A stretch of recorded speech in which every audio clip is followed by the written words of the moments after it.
Okay, so Bridget, tell us what you focused on for your career growth goal. So I focused on something that was just of interest to me at the time when we started this process, which was a lot of the conversations around Black Lives Matter and equity and equality across the board in our culture, and looking at how, as designers, we can start to evolve, and where does that happen, and how do we do that? So that was kind of the interest, and where I ended up setting my goal, which was to ultimately facilitate a series of conversations with just my small sort of office group, to look at some of our past projects and current projects through that lens, and just open up a dialogue for us to talk about possibilities. Yeah. So tell us what you and this group, I know you're in the early stages, but what were you guys able to accomplish or come to so far? So far, I was able to talk through some projects I've been working on, and then I was able to get a couple other people in our office really excited to have another kind of follow-up conversation to share some projects they've been working on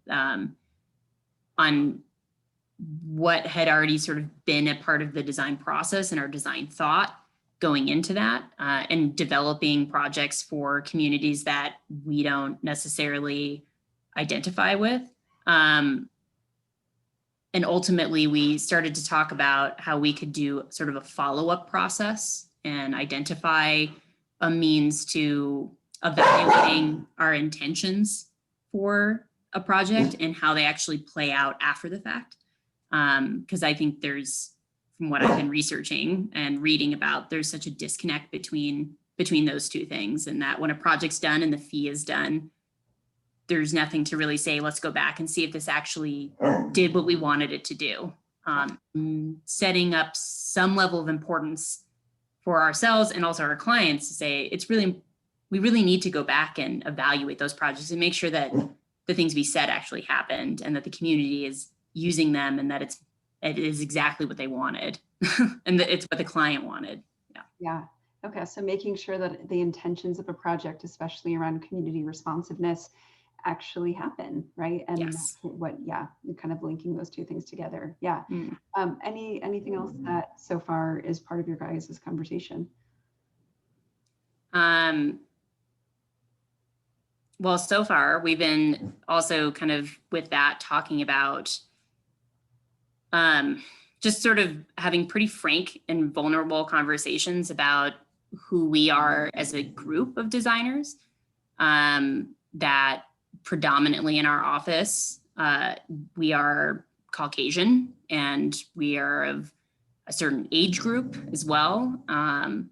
And how do we start to evaluate that differently at the beginning of a project? And how do we make sure that if we as designers don't reflect the community that we're working in, how can we engage differently to make sure that we are talking to people that understand that community, that can make this project better, can really add to the conversation, and ultimately create a better product at the end that's builds hopefully a better community or a better project.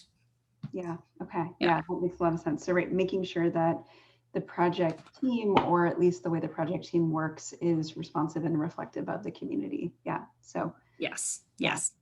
Okay. So, what do you think is ahead for? I know this initiative, you're just having your first conversation. So, what do you think is ahead for you all? I think what's ahead for us is a couple things.